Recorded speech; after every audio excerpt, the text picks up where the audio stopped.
আসসালামু আলাইকুম, শুভ সকাল। আমরা অনেকেই কম বেশি জানি এখন ইলিশ মাছ ধরা নিষেধ।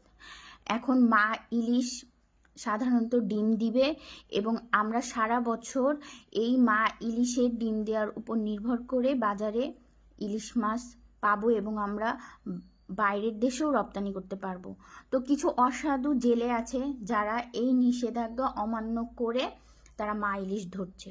তো আমরা যারা আশেপাশে দেখব এরকম অসাধু জেলে নিষেধাজ্ঞা অমান্য করে মাছ ধরছে, মা ইলিশ মাছ ধরছে, তাদেরকে আমরা কর্তৃপক্ষের আওতায় আনবো এবং কর্তৃপক্ষকে ইনফর্ম করব এবং আমরা যার যার জায়গা থেকে স্টেপ নিব যে অসাধু যে জেলে আছে তাদেরকে বোঝানোর তো আর কিছু নেই, কর্তৃপক্ষকে জানাতে হবে। তারা যদি বুঝতো অবশ্যই এই কাজটা করতো না।